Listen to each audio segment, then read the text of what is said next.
Now we rent most of the ground out, but we still got 100 acres here.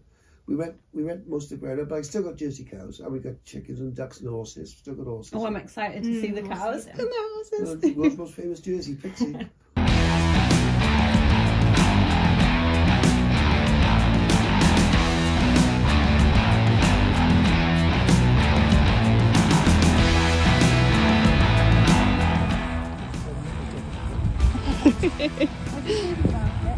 Come on! Come on!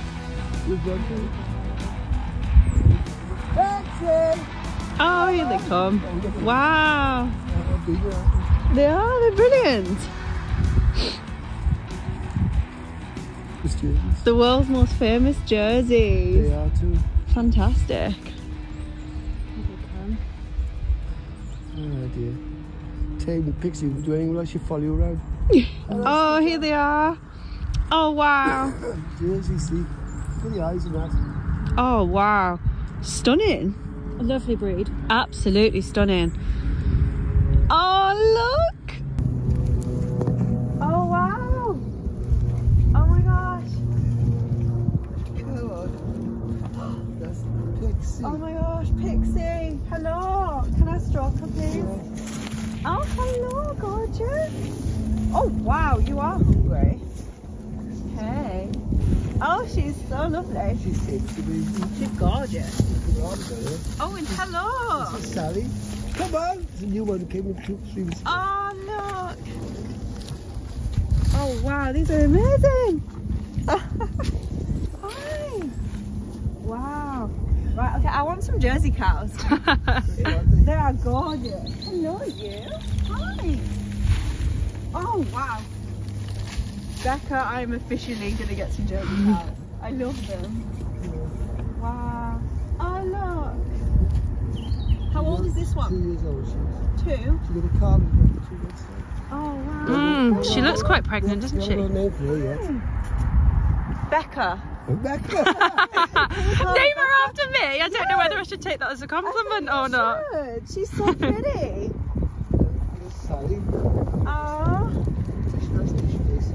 Becca. And then if she has any, like, when she has a baby, it's Lizzie.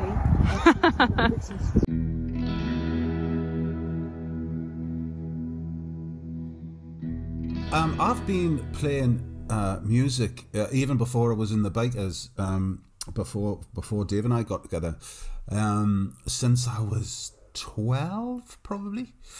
And the bunch of guys that we have together at the minute, we've been playing music together for 40 years. So it was just a kind of natural progression to go to Rockfields, because it had a legacy of some of the most amazing recordings.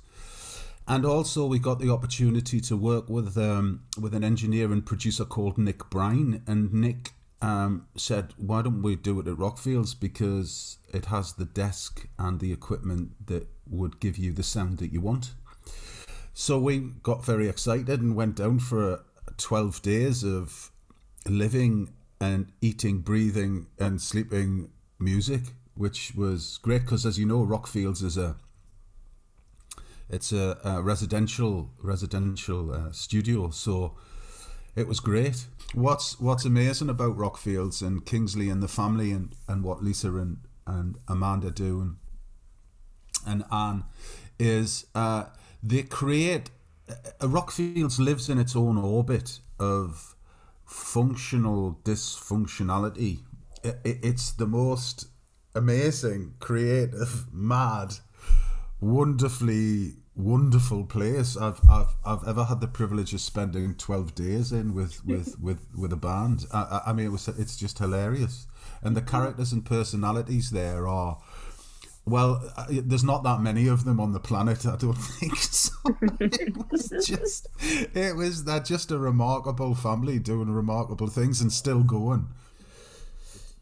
It's because it's so immersive that you get the work done that you need. And then, I mean, if you think about some of the stuff that's been written there, when Freddie Mercury's sitting at the piano and looking at the weather vane, and he's halfway through Bohemian Rhapsody and he goes, "Anywhere the wind blows." That's about the weather vane that's on top of the studio that we recorded at. I mean, you know, Yellow, you know, by Coldplay, it's about Rockfields. It was recorded in Rockfields. You know, the first 2 Oasis albums, enormously successful, recorded in Rockfields. The Wonderwall is at Rockfields. The piano that Don't Look Back in Anger, the intro to Don't Look Back in Anger, is at Rockfields.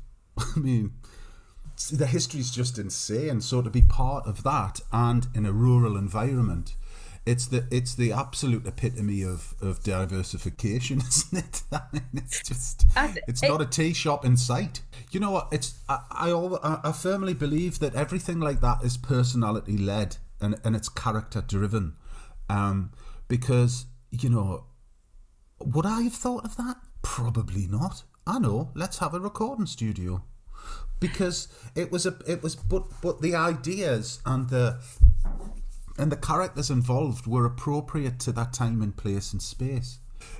Kingsley, I mean, you'll know Kingsley, do you? Because he's slightly eccentric. And I got me wellies on, and he went, "Come out in the garden, I've got loads of sprouts." I said, "Yeah?"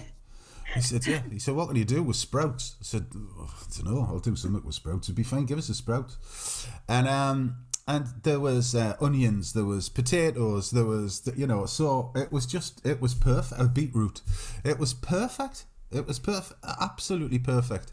And it was organically grown. There was no, it was as vegetables should be grown.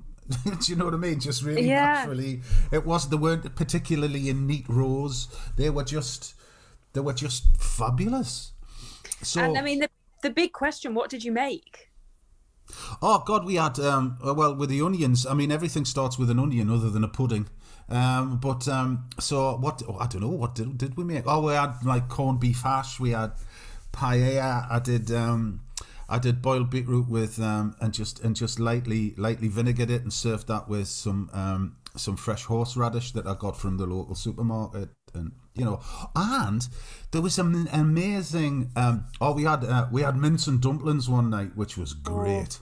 I hadn't had mince and dumplings for about 5 years, and the lads were just like, "What we're having tonight, Kingy?" You know, it's like mince and dumplings, and all the veggies are from Kingsley, you know, in the garden, and they were like, "Oh, great! Let's get more beer in." Oh God, right, okay.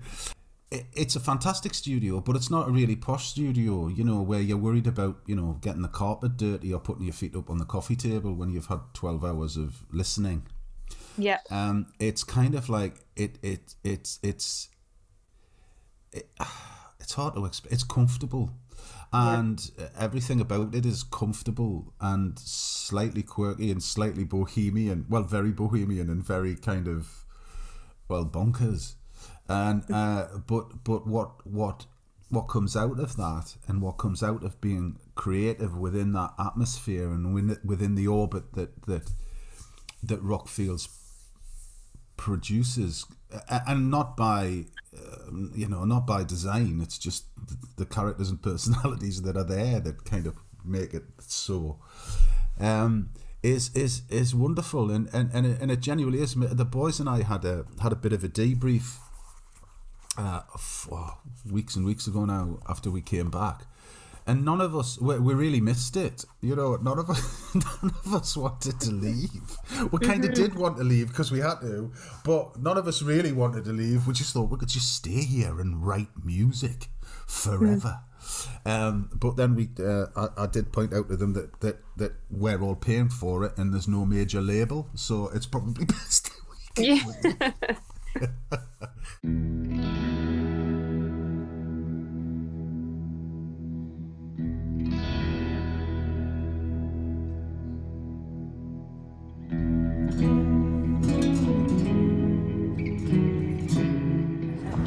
So I was thinking about it, and science, maths, those type of subjects, I feel like are really led with your head. Yeah, they're brain-based. Right.